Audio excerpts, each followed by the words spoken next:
Juan, qué gusto verte. Mirá, ¿Cómo andás? Tanto tiempo. y Julián, mira, está Julián, Julián en doble. Está Julián y atrás Julián de nuevo.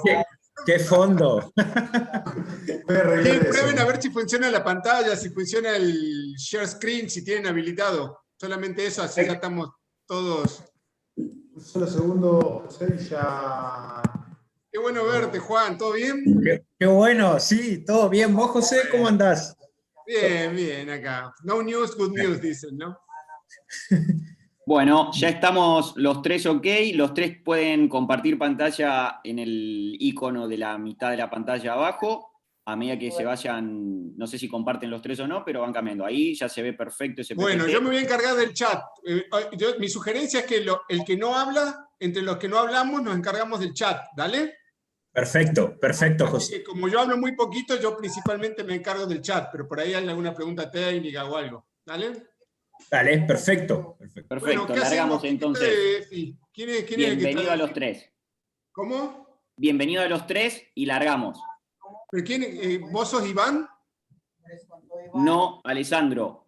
Alessandro, bueno. Alessandro, ¿cómo estás? Muy bien, Juan.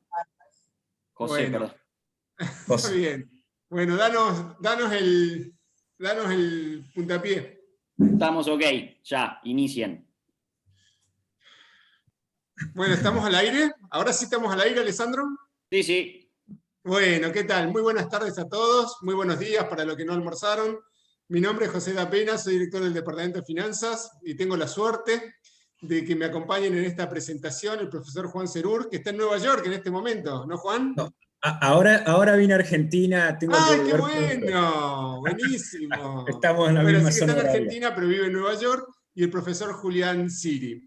Lo que nos ocupa, cuando nos convocaron de EFI, nos sugirieron algún tipo de tema para proponer, ¿bien? Y a veces es difícil salirse de los temas habituales, es decir, siempre los temas son lo mismo, qué va a pasar con la economía, qué va a hacer, etcétera, etcétera. Lo que queremos con este seminario, que ya lo hicimos el año pasado con el profesor Cerur, es salirnos un poco de lo que es la coyuntura, de lo que es la economía, porque de eso abunda, y la verdad que de muy buena calidad, sobre todo en este tipo de eventos, e ir a algo un poco más técnico, algo un poco más concreto, algo un poco más específico.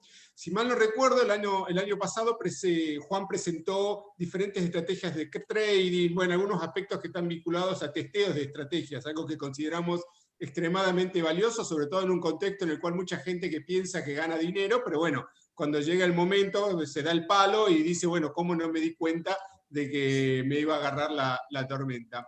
Y este año también teníamos la idea de hacer algo similar, entonces nos empezamos a ver qué es lo que podíamos llegar a presentar, y nos surgió este paper, que en realidad son dos papers, de una serie de dos papers, que uno se hizo en el año 2018 y otro se hizo en el año 2019.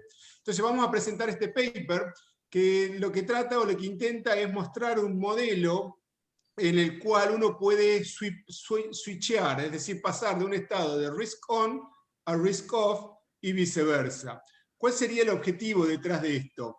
Que cuando el riesgo está barato, compro riesgo. Y cuando el riesgo está caro, vendo el riesgo de alguna forma. ¿Bien? Entonces la pregunta es, ¿cómo hago para darme cuenta si el riesgo está barato o está caro? Voy a poner un ejemplo muy simple. Si Argentina pensase pagar con seguridad los bonos que vencen, estos nuevos bonos que decidió pagar, si hubiese una plena seguridad, obviamente que comprar bonos que rindan 16% es un negocio bárbaro, el riesgo estaría barato.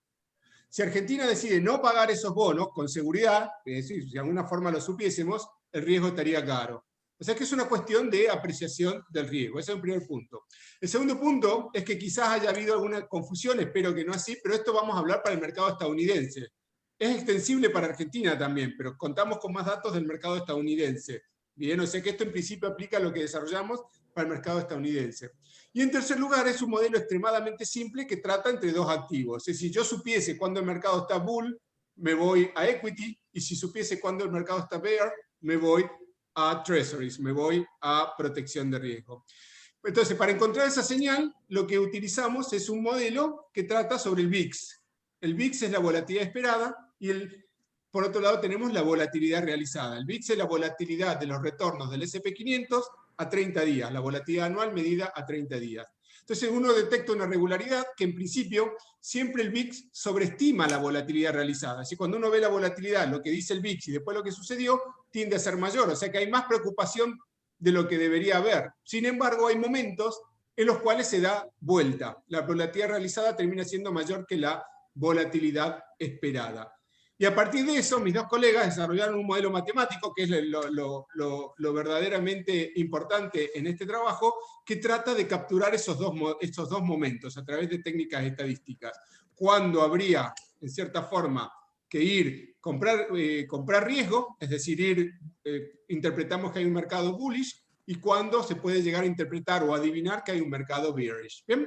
Así que bueno, habiendo hecho esa introducción, le doy pie a Julián, al profesor Siri, de forma tal de que comience con la parte del trabajo. Perfecto, gracias José. En primer lugar, buenas tardes a todos. Creo que ya pasamos el mediodía, así que lo puedo decir sin problemas.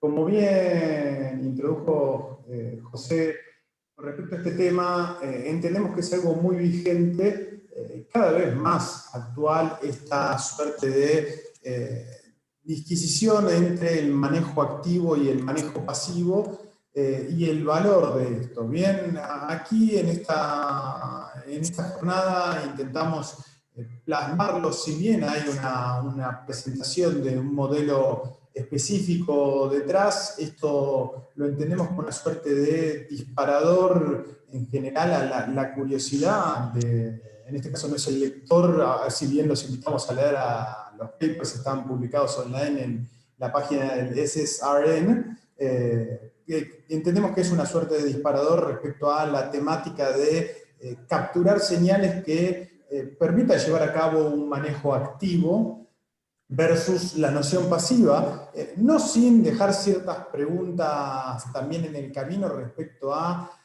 el valor efectivo de virar hacia ese manejo activo versus tomar un approach pasivo hacia la inversión. Bien, desde un punto de vista de, y avanzo un poquito, la ejecución, por lo menos para este modelo, lo planteamos en una operatoria simple. Uno puede darle una vuelta de tuerca y sofisticar el asunto desde el punto de vista de la operatoria.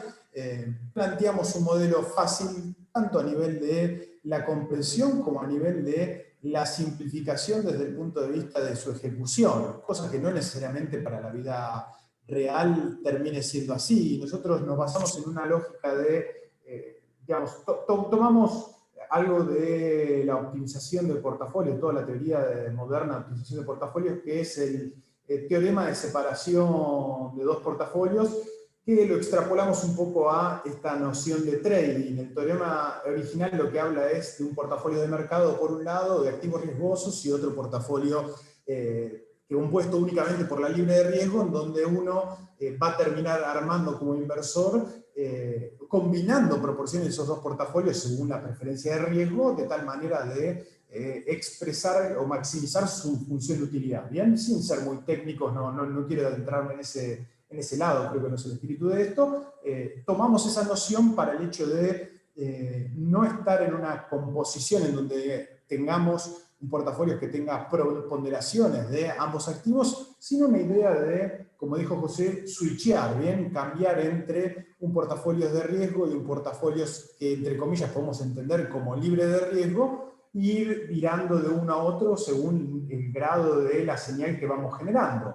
También adelantando o expandiendo sobre la noción que estaba mencionando un poquito atrás, digo, uno en la práctica ejecutaría esto no necesariamente como un switch 100%, es decir, paso de no riesgo a riesgo ida y vuelta. Uno podría pensarlo también en intervalos de confianza o niveles de inversión sobre las cuales va aumentando su exposición a riesgo y disminuyendo la exposición a riesgo según el momento, así como también poder analizarlo en términos de una mayor profundidad, una mayor diversificación en términos de la selección de activos. Acá dijimos, bueno, como se puede apreciar en esta parte, risk on es ir a equities expresados vía un ETF, pensándolo en términos de ejecución simple, ir long al SPY, un ETF que traquea el S&P 500, y risk off es ir a treasuries americanos, bonos del tesoro americano, vía IEF, que es también un ETF,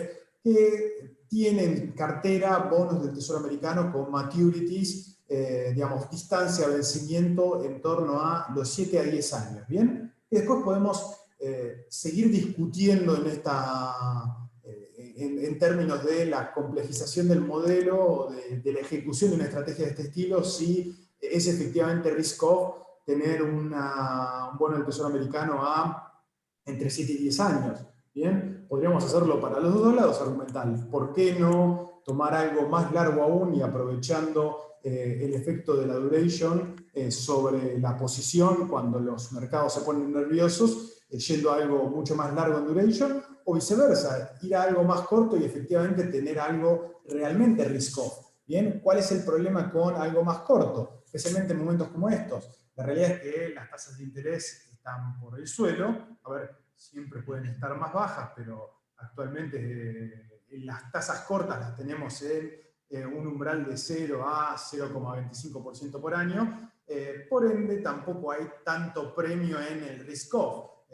Para esa clase de instrumentos uno podría pensar simplemente tener un sustituto directo en el cash como una asset clase adicional, ¿bien? Más que nada también para mitigar lo que es la parte transaccional de entrar y salir en la parte risk-off, porque cada cambio de señal es una ejecución sobre el portafolio en el cual uno está vendiendo una posición, por ejemplo, de SPY para comprar una posición de IEF y viceversa. Cuando hace de risk-off a risk-on, está vendiendo una posición de IEF para comprar una posición de SPY. Un poco también en términos del entendimiento, entendemos que no hay una dinámica lineal en los mercados y el modelo intenta capturar esa no linealidad en términos de modelar estados de la naturaleza. Lo pensamos en términos de dos estados de la naturaleza, en los cuales hay un estado que lo entendemos como de alta volatilidad y bajos retornos. En ese escenario se favorece a un posicionamiento en el risk-off y viceversa, otro estado de la naturaleza en donde hay baja volatilidad y alto nivel de retornos, en donde se favorece la noción de risk-on. También, como les dije antes, ¿por qué la discusión de extender esto con respecto a digamos, el tipo de estrategia y la forma de ejecución? ¿Por qué entenderlo en dos estados de la naturaleza y no más estados de la naturaleza? En el extremo uno pensaría de que hay infinitos estados de la naturaleza en el límite. En la práctica uno diría, bueno, tranquilamente puede haber más de dos estados de la naturaleza. Ahí entra en juego lo que es un trade-off entre la cantidad de estados de la naturaleza, la sensibilidad de saltar de un estado de la naturaleza al otro, y también lo que es podríamos llamarlo como overtrading, el hecho de terminar tradeando en exceso por el hecho de tener muchos estados de la naturaleza. Hay que pensar de que no está solamente la generación e interpretación de señales, sino después también está la microestructura propia del mercado y los costos, tanto directos como indirectos, que uno tiene que sería llevar o sobrellevar en términos de ejecutar cualquier tipo de regla de trading. ¿Bien? Esto va a ir en detrimento de la rentabilidad o de potencialmente el exceso de retorno que uno genere ejecutando una estrategia activa versus una estrategia pasiva. El hecho de, y acá pongo la pregunta, ¿agrega valor el manejo activo? Puede que agregue valor inicialmente en una perspectiva teórica. La gran pregunta es, ¿agrega valor en términos prácticos? Bueno, ahí es posterior a todo lo que sean los costos de ejecución. Avanzo un poquito, y entonces decía, esta discusión de activo versus pasivo está más vigente que nunca. La realidad es que uno se cansa de ver esta clase, digamos, noticias del tipo, el auge de los ETFs, era algo que se veía hace 5 años, ahora volvió a tomar tracción esta discusión, especialmente en el rebote fortísimo que tuvimos después del crash de febrero-marzo de este año, en donde si uno analiza el flow of funds, el flujo de fondos a los distintos tipos de instrumentos, vemos que en el caso de los ETFs han capturado mucho más proporcionalmente, ETFs y mutual funds pasivos han capturado proporcionalmente mucho más dinero que que capturaron manejadores activos en este rebote, también congruente con en promedio el underperformance que estos han tenido, los manejadores activos. Bien, en ese sentido, y para poner un poco también de definición con respecto a lo que es un portafolio activo y un portafolio pasivo, lo ponemos o lo expresamos en términos de una pregunta y no de una afirmación en función de lo que uno tiene como un bagaje, un sesgo, yo diría, cognitivo de antemano con respecto a qué es lo que espera de un manejo activo versus manejo pasivo. En términos, digamos, de manejo activo, uno generalmente cuando pregunta dice, bueno, es ganarle al mercado. Pero no necesariamente ese es el objetivo que uno se plantea a la hora de tener un manejo activo. No siempre tenemos un benchmark definido y no siempre nuestro objetivo va a ser ganarle al mercado. Muchas veces podemos entender un manejo activo como una suerte de tildar un portafolio para que exprese ciertas exposiciones a factores de riesgo que no necesariamente como finalidad vaya a tener una outperformance a el mercado amplio, ¿bien? Al hecho de decir, generalmente uno piensa, cuando habla de Estados Unidos, piensa en ganarle al S&P. No necesariamente ese es nuestro objetivo, porque tampoco nuestro benchmark puro, nuestro buy and hold pasivo sea comprar 100% de S&P y olvidarnos del asunto, ¿bien? Ahí nombramos un poco bibliografía, que esta bibliografía está linkeada en el paper, como les dije, que está colgado en la página de SSRN. Después cuando empiece a hablar un poco Juan, les pasaré el link si quieren bajarlo y también poder disponer de toda esta bibliografía. En ese sentido, hay dos tipos de vertientes con respecto a un portafolio activo. Una es explotar patrones sistemáticos en la data para generar exceso de retornos. La otra es simplemente hacerle un timing al mercado que por ahí apunta más a lo que estamos presentando hoy en esta charla. El contrario, tenemos lo que es un portafolio pasivo en donde uno busca replicar un benchmark, S&P o cualquier otra clase de benchmark, versus ese manejo activo. Y ahí nos preguntamos, ¿significa que uno sea un inversor pasivo creer en la EMH, la Efficient Market Hypothesis, la hipótesis de mercados eficientes, donde pensamos que es imposible generar un exceso de retornos y por eso tomamos un approach pasivo a la inversión? Es una gran pregunta porque no necesariamente uno vaya a ser 100% pasivo, e incluso hay quienes discuten que tomar un approach pasivo de replicar un benchmark, al final del día estamos basándonos efectivamente en un benchmark que tiene cierta regla de composición y por eso tiene cierto pseudo nivel de actividad, o bien un cierto sesgo activo. Después, en ese sentido, a favor de un manejo pasivo es todo lo que decíamos antes que termina pesando, que es los costos transaccionales, el impacto del mercado, los costos implícitos, los fees de administración de una estrategia activa, si es que uno no la está ejecutando, y si uno también la está ejecutando a nivel propio, la realidad es que no exista ese fee de administración, porque si uno tiene que hacer el trabajo de tomar decisiones activas, tiene un costo agregado. Haciendo la equivalencia con algo por ahí mucho más terrenal, me acuerdo de una discusión con una persona con respecto a una estructura de costos de un producto que vendía, que me argumentaba que porque el lugar donde fabricaba el producto era suyo, no tenía costo de alquiler del lugar. La realidad es que, ahí José, en algún momento le hemos discutido eso, la realidad es que tiene un costo, ¿bien? Porque si no estuviese fabricando eso, tranquilamente podría alquilar el galpón y tendría una rentabilidad positiva. Bueno, acá es lo mismo, si nosotros ejecutásemos nuestra propia estrategia, habría que ponerle un costo, un fee de administración implícito, por más de que no lo tengamos porque lo ejecutamos nosotros, porque tranquilamente podríamos hacer un buy and hold y irnos a utilizar el tiempo en otra cosa y no preocuparnos sobre la toma de decisiones de nuestro portafolio financiero. Así que ese fee de administración también está presente. ¿Bien? Un punto, Julián, un punto que es interesante con respecto a la estrategia pasiva, es que es equivalente a hacer una inversión con algún objetivo, irse a una isla por 30 años, volver de la isla después de 30 años y decir, ¿valía la pena preocuparme activamente por mis inversiones o no hubiese hecho mejor o peor de lo que hice sin preocuparme durante 30 años con mi inversión? ¿No? Esa es un poco la referencia filosófica. Exactamente, exactamente. A ver, también algo que uno no tiene en cuenta en términos de la inversión pasiva es fácil, como dijiste, volver 30 años después y ver qué ocurrió, versus tentarse en el camino, incluso en un portafolio pasivo. El hecho de Asustarse. decir, bueno, asustarse exactamente, definir un benchmark pasivo y ver que de repente, justo nosotros somos los que entramos en el 20 de febrero de este año a decir, tengo un benchmark pasivo en el S&P, y de repente, un mes después, el S&P está casi 40% abajo. Es Y un me desafío salgo. al estómago.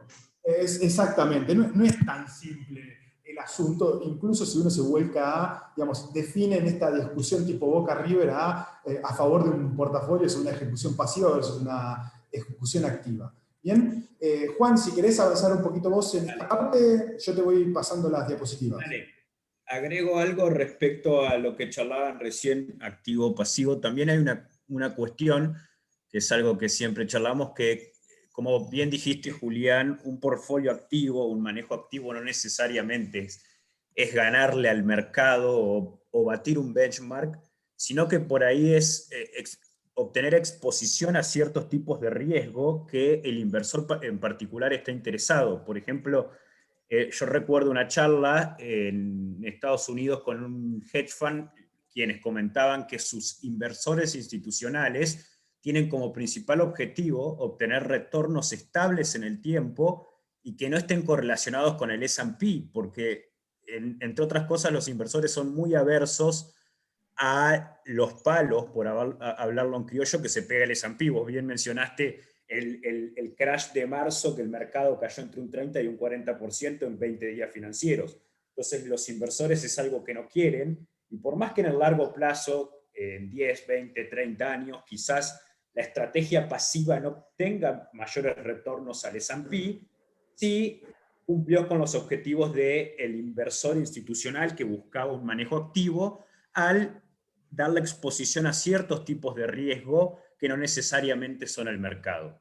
Y en este sentido, otro punto que también hay un paper muy interesante que lo podemos pasar, es cómo manejar activamente un portfolio. Hoy en día están muy de moda las estrategias tipo market neutral o estrategias neutrales al riesgo, neutrales al mercado, y la realidad como activo. Y la realidad es que muchas estrategias activas funcionan bien, y cuando mejor tienen que funcionar, que es cuando el mercado se cae, por ejemplo marzo, pierden esa neutralidad del mercado y terminan cayendo como el mercado. Entonces, el manejo activo de portafolios es todo... Un segundo, los interrumpo un segundito para dar una noticia que realmente vale la pena, como si fuera un noticiero.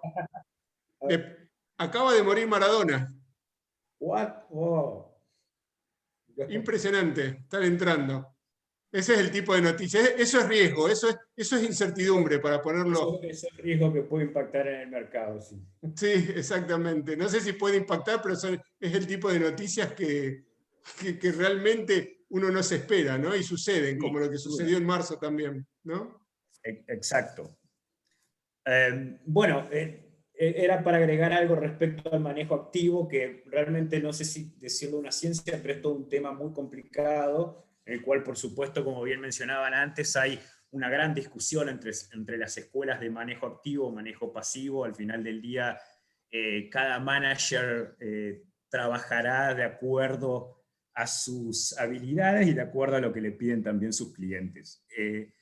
Bueno, pasando un poco a la parte un poco más técnica, antes Julián mencionaba y José que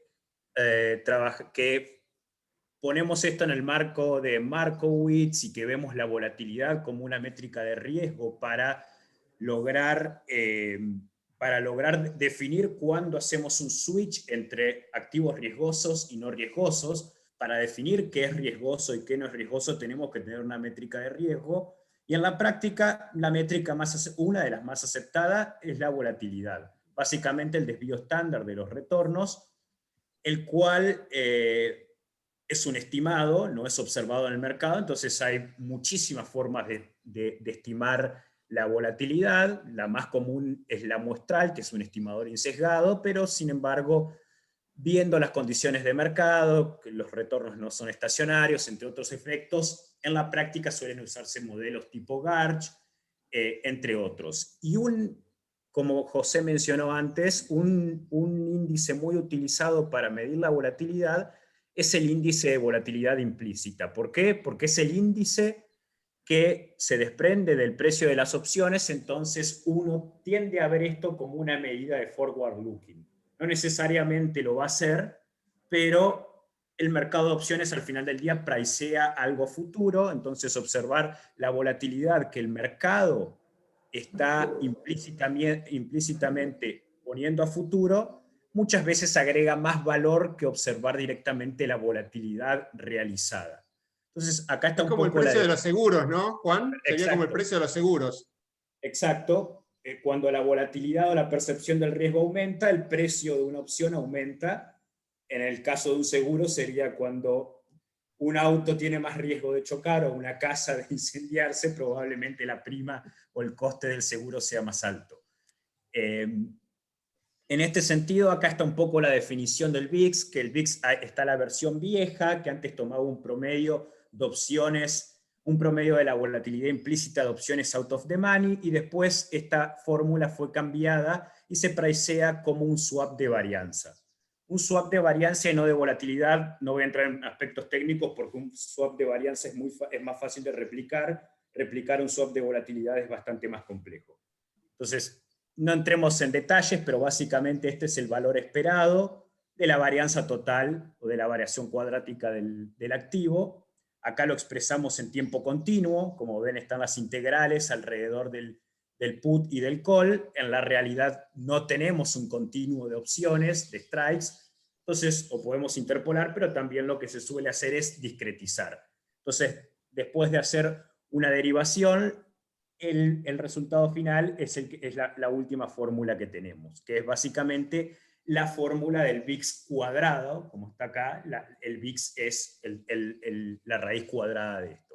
Entonces, para repetir, más allá de la parte fórmula, el VIX es la volatilidad que se desprende del mercado de opciones y tiende a ser observada como una medida de forward looking o de una medida hacia adelante. José antes mencionó también que empíricamente el VIX o la volatilidad que se desprende de las opciones es más alto que la volatilidad muestral o la volatilidad realizada. Uno puede atribuir esto a muchas cosas, entre otras cosas es que el mercado por naturaleza es long volatilidad, entonces generalmente esta está más cara. Además hay eventos que uno no los estima en su distribución de probabilidades, pero pueden ocurrir, y por esto es que el VIX tiende a ser más alto que la volatilidad muestral. Si pasás de hoja, Julián, por favor, podemos ver que acá tenemos dos series de tiempo desde 1992 hasta la actualidad. Esto es noviembre de la semana pasada. ¿Qué ocurre? Vemos por un lado en el plot de arriba, en rojo, la volatilidad realizada, que es un rolling de 30 días, de 21 días financieros, y la línea azul es la volatilidad implícita o el VIX en este caso. Si bien podemos ver que los dos son muy similares, el VIX la mayor parte del tiempo se encuentra por encima de la volatilidad realizada, entonces en el gráfico inferior vemos el spread. Si vemos este spread, en promedio es casi 4, es decir, es positivo. Es decir, si hacemos el VIX menos la volatilidad realizada, esta diferencia es positiva, lo que implica que la mayor parte del tiempo la volatilidad implícita del VIX está por encima de la volatilidad realizada. No obstante, miren eventos como en 2000, 2008 y el crash de 2020, en donde este spread se vuelve muy negativo, y hay muchas explicaciones de esto. No sé si José o Julián quieren agregar. Una de las teorías es que el mercado no asimila o no espera con cierta probabilidad que ocurran estos eventos, pero ocurren. Entre otras explicaciones, creo que hay una gran... No, yo en ese sentido, Juan, quería colaborar. Hay un refrán que yo siempre utilizo, que es más intuitivo, ¿no? Bien, pero bien. Hay un refrán que una vez escuché que decía, el 60 o el 70% de las cosas que preocupa a la gente nunca suceden. Hay un refrán, no es en el contexto de finanzas, sino en el contexto de la vida. Dice, 70% de las cosas que preocupan a la gente nunca suceden. Después dice, otro 20% se resuelve solo, etcétera, etcétera. Pero yo creo que está vinculado a veces a ese tipo de comportamiento. Es decir, me preocupo, la intuición sería, tengo más preocupación de la que debería tener, y sin embargo, cuando suceden los eventos me agarran sorprendido, porque, Claro.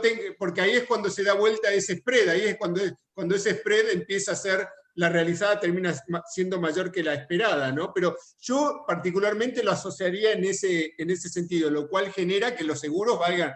Y eso está en relación a otro trabajo que con Julián hicimos hace algunos años, ¿no? Que en general muestra que el precio de las opciones tiende a estar sobrevaluado, es decir, que las opciones valen más de lo que deberían valer históricamente, a pesar de que a veces terminan siendo baratas en ciertos contextos, pero que cuando sistemáticamente uno invierte en opciones puede encontrar algún tipo de alfa, algún tipo de renta positiva. Entonces, yo lo vería por ese lado, es decir, que gran parte de las cosas que nos preocupan nunca suceden, y eso tiene implicaciones filosóficas en cuanto a manejo de riesgo también, ¿no? También, si me permiten agregar, eventos donde el spread queda muy negativo, tiene una cuestión de construcción con respecto a lo que es la volatilidad realizada versus la volatilidad implícita, donde volatilidad implícita estamos pareciendo lo que pasa, en este caso tomando el VIX 30 días para adelante, versus la volatilidad realizada que, por ejemplo, en esta forma de construirla, estamos construyendo con lo que pasó el mes anterior, ¿bien? También los agentes económicos en ese sentido, o mejor dicho, la forma de tradear de los agentes económicos es que pricea el no sostenimiento de un nivel de incertidumbre exorbitante. Momentos como marzo del año que pasó, digamos, marzo del 2020, tuvimos una situación en la cual el mercado literalmente se cayó 35, casi 40% en menos de un mes, en donde ese movimiento, cuando llegamos allá por el 20 de marzo, hace una volatilidad realizada literalmente estratosférica, versus la proyección de lo que es la capacidad de movimiento, movimiento más que dirección del mercado para los próximos 30, 60, 90 días, no importa el horizonte que estemos viendo, en donde no vemos una continuidad o un continuado de ese nivel de estrés y de ese nivel de incertidumbre. Los agentes ya empiezan a apreciar, después vemos si aprecian bien o mal el escenario, pero empiezan a apreciar un escenario determinado, y es ahí donde la volatilidad implícita es la primera que empieza a caer y se dan esta suerte de gaps, de spreads fuertemente negativos, que lo vimos en marzo, lo vimos en el 2008 y lo vimos en mucha menor medida en algunos eventos particulares, estilo flash crashes del 2015, eventos de febrero del 2018, diciembre del 2018, algunos momentos de estrés muy particulares. Perfecto, excelente. Bueno, acá para agregar un poco, ya que estamos hablando de volatilidad, vamos a pasar esto un poco rápido, si vamos al modelo. Lo que mostramos acá es, desde que el VIX cambió la fórmula, uno de los objetivos de cambiar la fórmula que antes mencionábamos, que hay dos, una vieja y una nueva, es comenzar a emitir derivados e instrumentos que dependen del VIX para hacerlo más fácil de tradear, o de comprar o de comerciar, sería en español. Entonces, uno de los instrumentos más populares son los futuros sobre el VIX. No son como un futuro tradicional, porque el activo subyacente, como sabemos, es distinto, pero no vamos a entrar en ese detalle. Lo que analizamos acá es que, como cualquier curva a término, como cualquier instrumento a término, tenemos una curva de futuros, la cual presenta 7 u 8 contratos a distintos días de madurez. En este caso vemos a 30, a 60, 90, 120, 180 y 210 días de madurez. Como es de esperar, acá vemos la matriz de correlaciones entre los futuros es muy alta. Es de esperar que la correlación sea alta, y acá en el gráfico de la izquierda podemos ver cómo se mueven estos futuros en el tiempo. Y vamos a ver algo interesante en la siguiente diapositiva, por favor, Julián. Tenemos la curva del VIX, la cual es la mayor parte del tiempo presenta pendiente positiva, entre otras cosas porque el mercado pricea a futuro una mayor volatilidad, o porque básicamente a mayor maturity o madurez hay más incertidumbre, y por eso la volatilidad es más alta, pero un poco de la mano de lo que hablábamos recién, cuando hay un cambio en el signo del spread entre volatilidad implícita y realizada, también vemos cómo actúa esto en el mercado de futuros del VIX. Entonces, un poco de estadísticas acá. el 80% del tiempo la curva de futuros del VIX se encuentra en contango, es decir, con pendiente positiva, o básicamente los futuros más cortos tienen volatilidad más baja o están más bajos que los futuros más largos. Hay un tiempo en el cual esta curva es casi plana, y entre el 15 y el 16% del tiempo esta curva está en backwardation, que es cuando los futuros cortos están más altos que los futuros largos, que estos son los momentos de crash de mercado, o mercados que realmente son muy bajistas.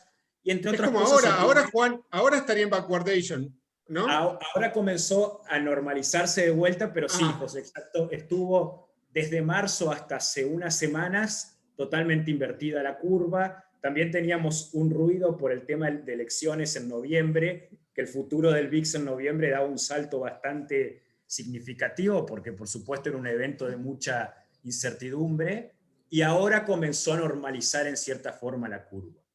Y algo que podemos ver acá muy interesante es, cuando el VIX se encuentra en contango, es decir, pendiente positiva, la media y el desvío estándar respectivamente del S&P es 28% anualizada y la volatilidad 12%.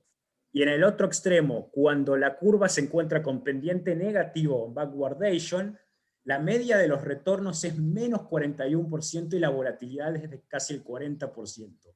Eso es una dimensión para que veamos cómo podemos ver los distintos estados de mercado a través del estado de la volatilidad, y en este caso de los futuros de la volatilidad. Entonces, aprovecho y te hago una pregunta, Juan. Sí, por supuesto. Mira, cuando ves el VIX es la volatilidad, ¿no? La volatilidad anual de los retornos esperados a 30 días, ¿no? Sí. Más o menos, sí, sobre el S&P 500, la volatilidad anualizada.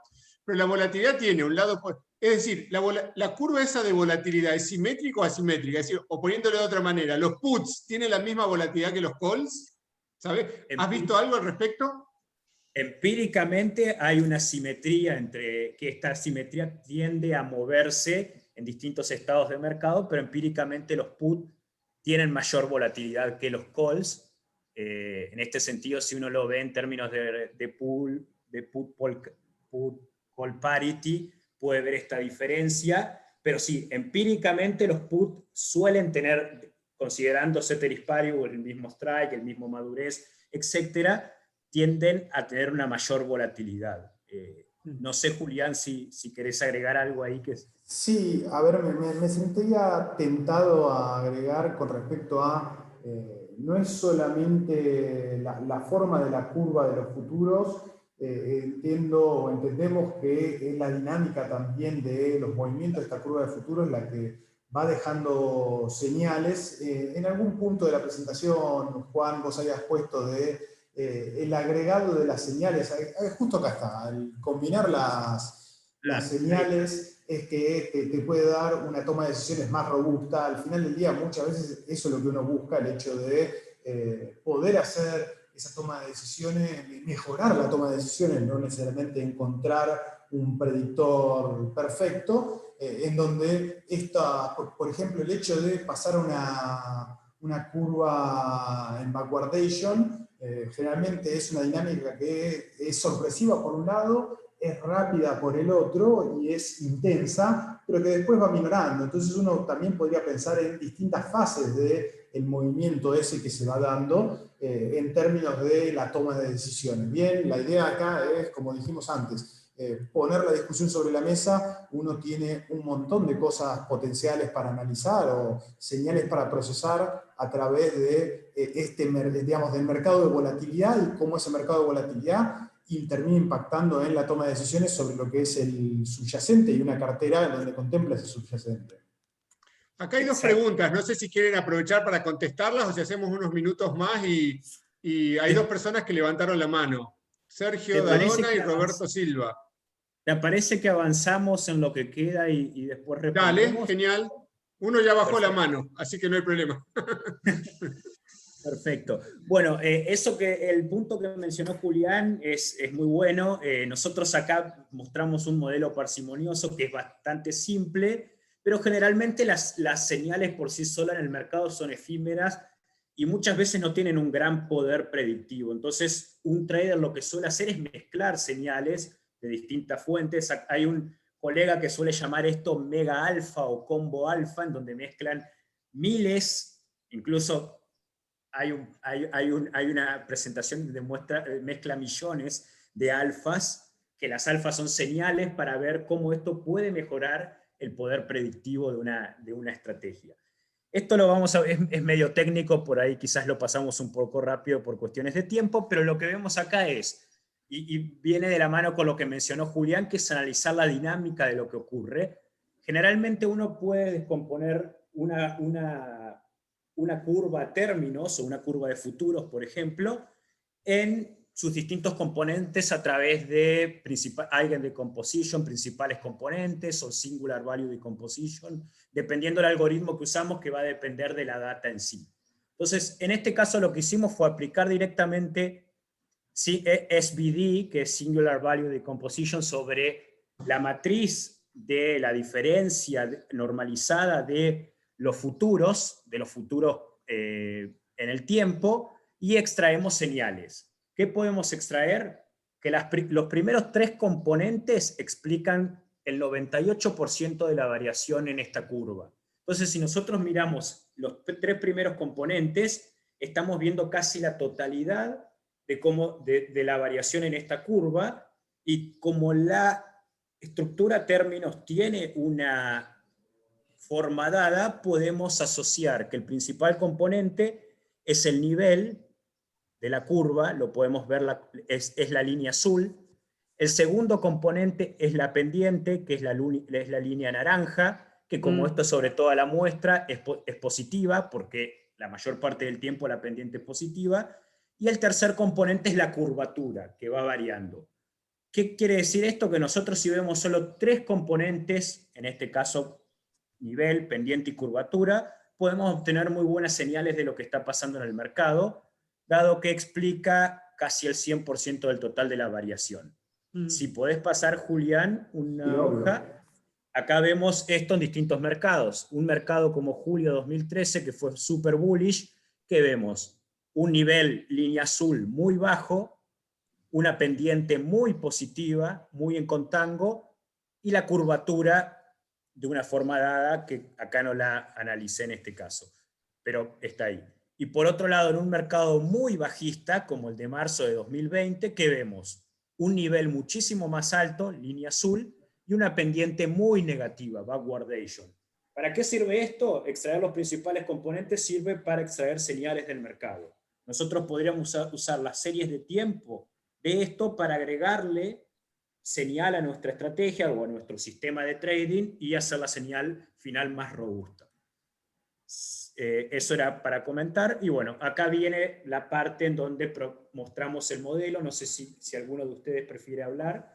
Comento un poquito, digamos, cuál es la lógica detrás. Nosotros lo que planteamos en este paso simple es modelizar lo que es el spread de volatilidad, ese spread entre volatilidad implícita y volatilidad realizada, bien ajustado por el tema de lo que es el despegue de la volatilidad realizada en un momento versus la volatilidad implícita desfasada para atrás. Y a ese spread es que lo que busca desde un punto de vista lógico es capturar el volatility premium, esta suerte de premio en donde creo que había sido José al principio de la charla, que dijo uno al final del día, en sus estrategias muchas veces las puede resumir entre long volatilidad o short volatilidad, en donde en momentos calmos el estar digamos, short volatilidad paga, en momentos turbulentos es ideal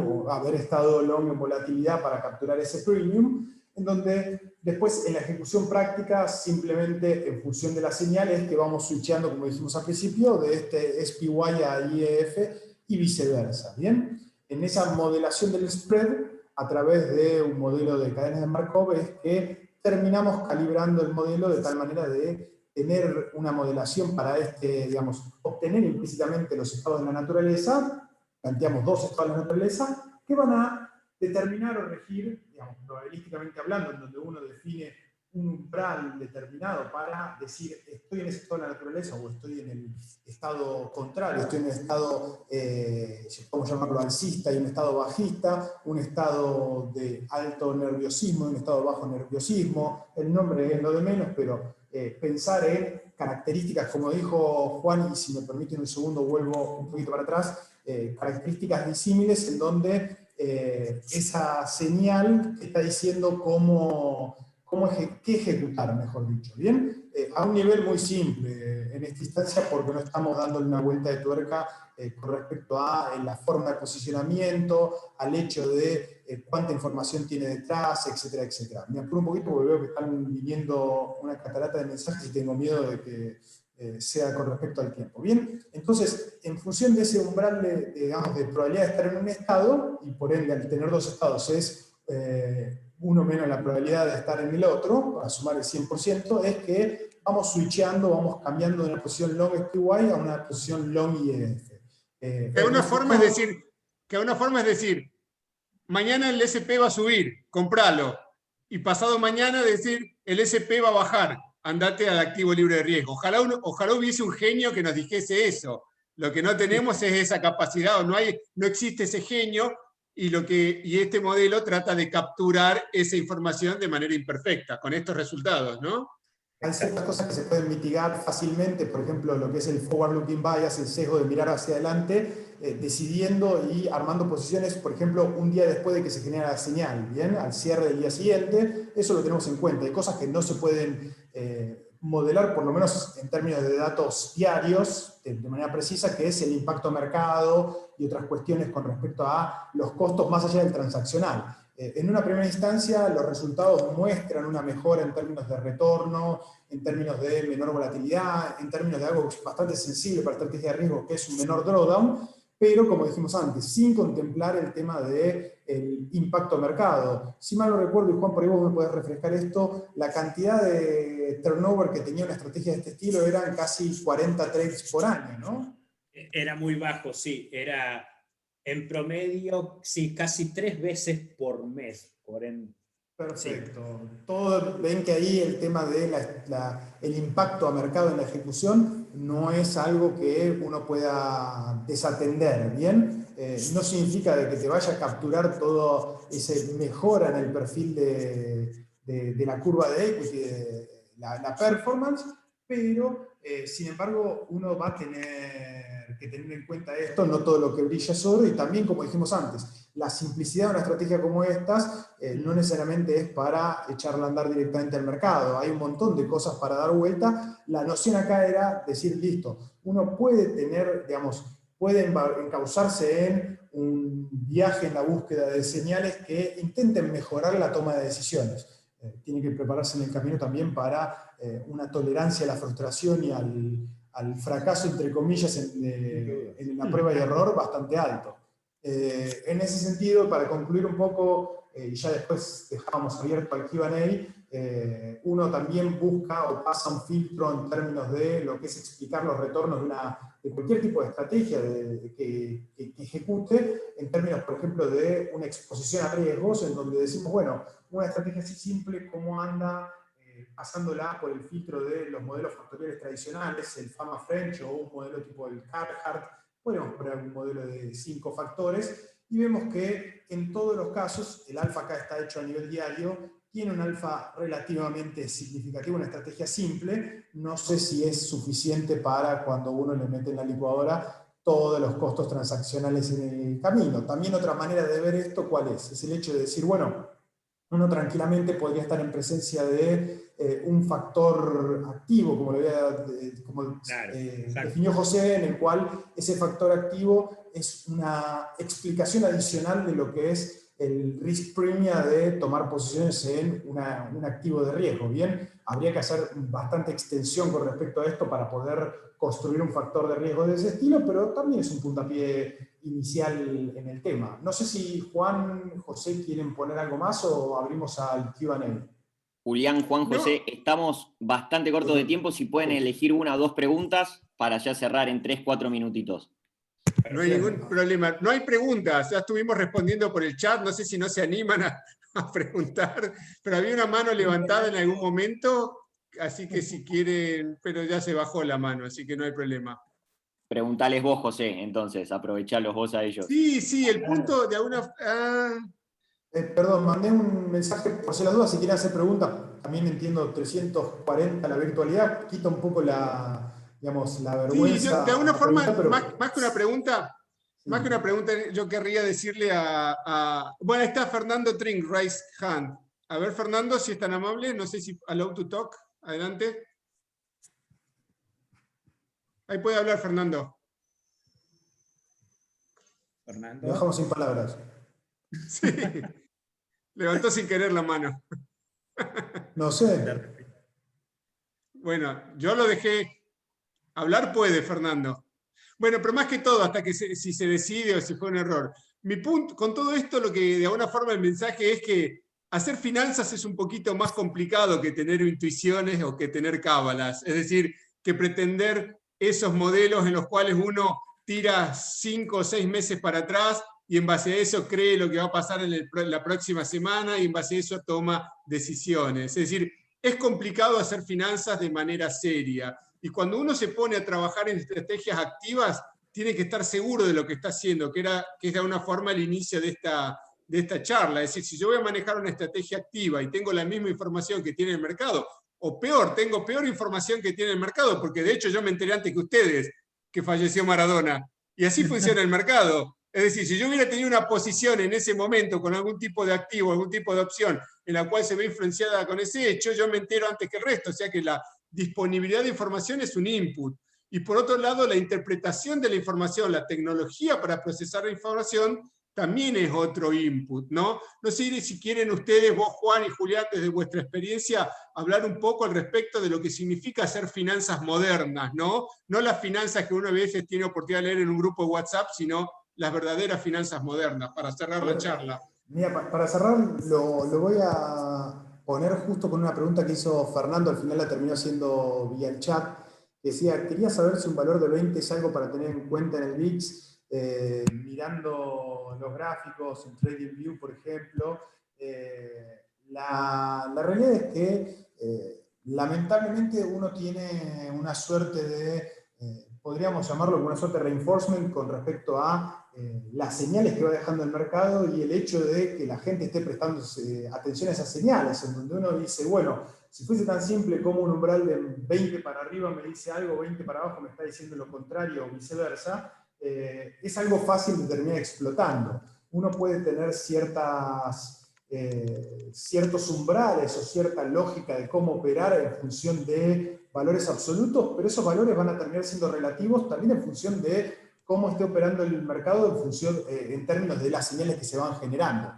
Si hay una señal que nadie conoce, va a tener mucho más valor predictivo que si termina siendo hartamente explotada la señal. Así que, no, lamentablemente no te puedo responder en términos de vas a encontrar mucha información en mayor de 20, menor de 20. Todo el rebote de noviembre en los mercados lo tuvimos con VIX por encima de 20, que uno diría, bueno, es un nivel de nerviosismo alto. La realidad es que fue un nivel de nerviosismo alto, pero empezamos el 2 de noviembre en un VIX de casi 40 puntos, lo estamos ahora viendo en 21, 22 puntos, y en el camino el S&P se pasó de 3.200 puntos a 3.600, 3.650.